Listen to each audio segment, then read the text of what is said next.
some new stuff that came out in analytics. There's some stuff I'm going to talk about SEO at the beginning. So let's get started. AOD, we started about 3 years ago. We're 10 experts right now, and we service SEO, pay-per-click, Google Analytics, conversion optimization, and we do social media training and strategy. We don't do any community management. We prefer that people do that in-house, but we do the training for that. Okay, so first we're going to go through the challenges of SEO today. We saw that there's quite a few challenges that are not provided. There's less and less data being presented. We're going to go back to marketing 101. I think a lot of SEOs have lost perspective of what marketing really is. Then we're going to look at tips for other channels that we could measure, and what's coming next. So let's get started with the challenges. So not provided is getting bigger and bigger.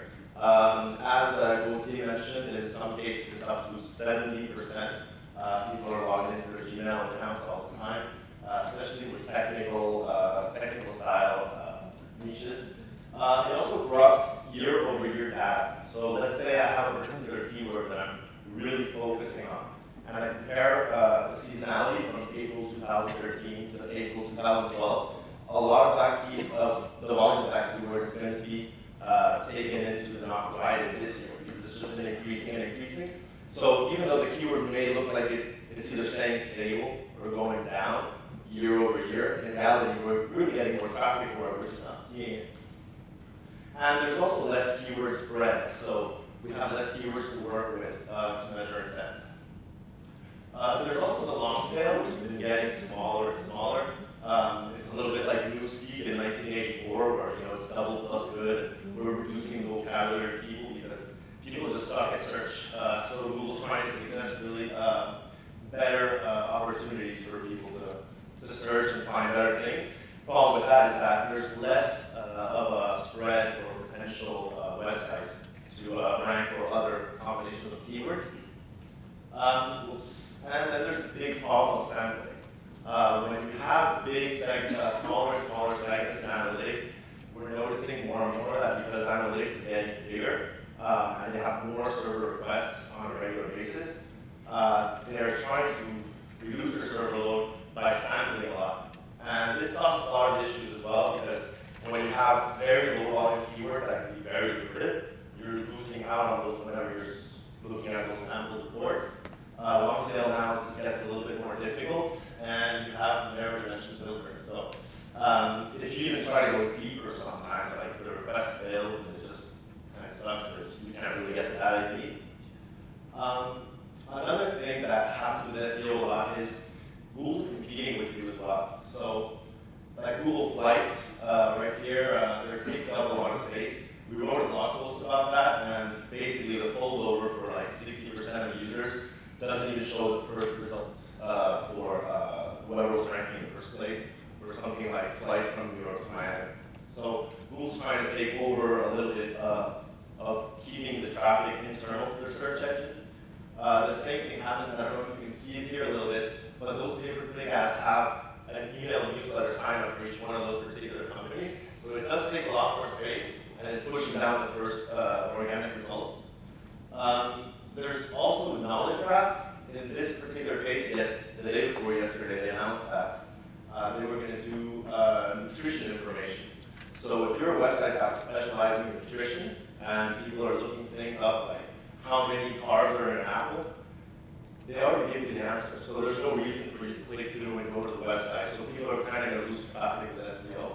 And then there's like hotel finders. So it's kind of like the flights. You can see Expedia is right there on first place, but they're way down. So these are all things we really can't control. Google can decide tomorrow that they're going to do something, and even if we did the best at SEO, we're doing everything we can to rank properly on every keyword, they can decide to change the rules on us and basically push us down. So there's also algorithm updates. So a lot of you had Panda, a lot of you had penguin problems. You have to keep everything clean, and there's certain industries that's very difficult to do that with because it's so competitive, especially the kind of sketchy industries that you see. So casino and stuff like that. Everybody's just playing kind of dirty games sometimes, and what happens is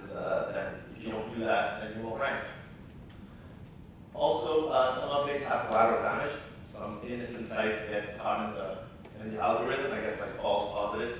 And the guidelines aren't always 100% clear. So these are a lot of the difficulties that we've been dealing with for years and years. But right now they're getting a little bit more difficult to deal with. The school's getting really good at this.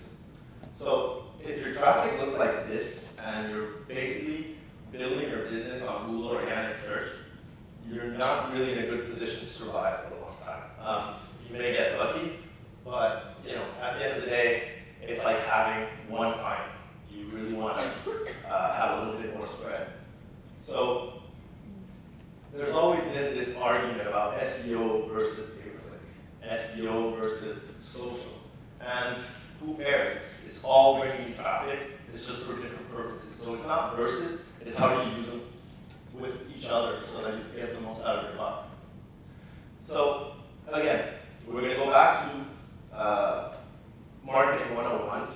SEOs have lost a lot of what is really important in marketing.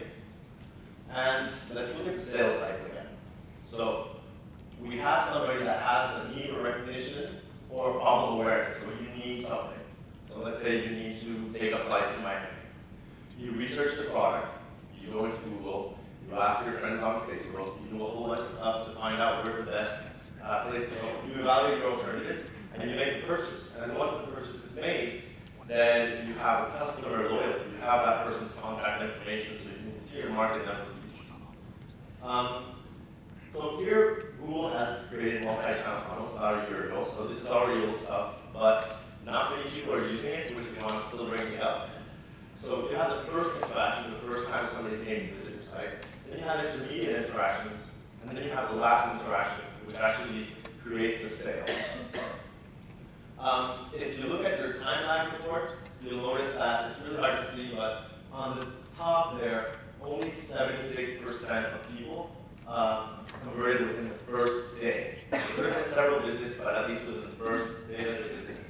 And then you have path length reports, which actually speak about the visits. So within a day, if I came in 3 times to your website, then how many times did it take to convert? Only 46 people in this particular case are converting on the first visit.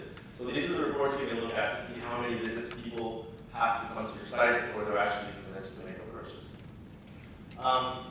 There's also different interactivity between the paths people take, so the channels.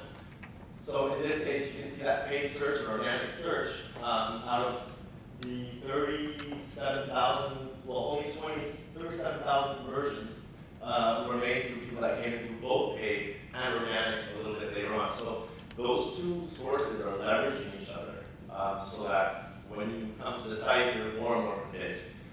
It takes more than one visit sometimes to convince someone. And then there's the assisted conversion. So if you look at this report, the channel, I'm just going to say them out because it's a little bit difficult. So you have direct, referral, paid search, organic search, display, and a social network.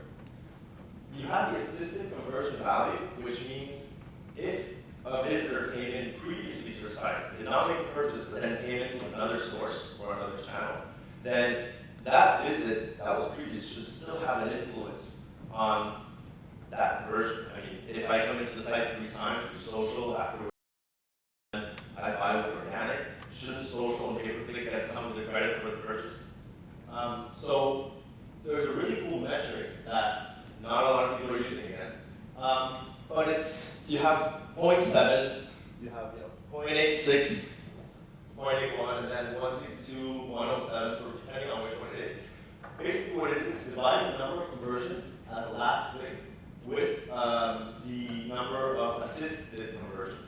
So if you have greater than 1, it's likely to convert, no, if it's less than 1, you're likely to convert the last interaction. So let's say you have a 0.5, that source of traffic, which would be organic, let's say, is very likely to convert as the last touch interaction. Whereas if you have a 1.8 or a 1.6 or a 3.2, that means that you're not likely to convert the visitor on that visit, but later on, they will. So when you're using different channels and different sources, you should set your expectations.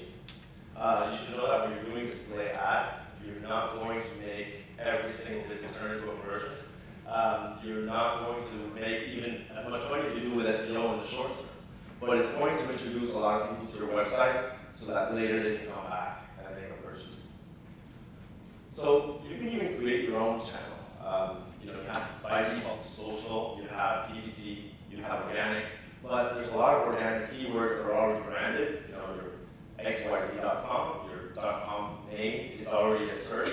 So you can take all of those keywords that are branded, put them into a specific channel, combine them with direct traffic, and just look at organic search for general keywords that have nothing to do with it. So this is completely customizable, and then you can look at what the assistant versions are for specific keywords even. I also found this tool called Google Think Insights, which is really, really cool. So it's a little bit difficult to see. Maybe, I don't know if we can focus it a little bit better, but basically you have that same schema that I showed a little bit earlier with the awareness and then making the decision and the purchase. They turn it into 4 steps. It's called awareness, consideration, intent, and then decision. And right before the decision, there's a big line, and that's where the 1 is. And anything that is most likely to convert as a last interaction is on the right side of the decision. Anything that is least likely to convert as a last interaction is all the way to the left. So what happens is we can go into Google Insights and look at different industries, and we can look at different countries even. So different countries and cultures. For example, the automobile industry, the sales cycle is much longer to buy a car than it is to buy a t-shirt. So you can see how each one of these things influences the purchase, whether it's display, whether it's PPC, whether it's SEO, which one is the one that we can leverage the most to make a last click interaction, but also to introduce our clients to our product or to brand ourselves. So now I'm going to talk about tips for other channels, because yes, SEO is getting very difficult. There's nothing we can really control. And I think we should be using a lot of the tools that Google Analytics is offering. So you have non-converting visitors on your site. These are some window shoppers from the 50s that are likely just looking and they're not going to buy. But there's still an interest there. You still have their attention.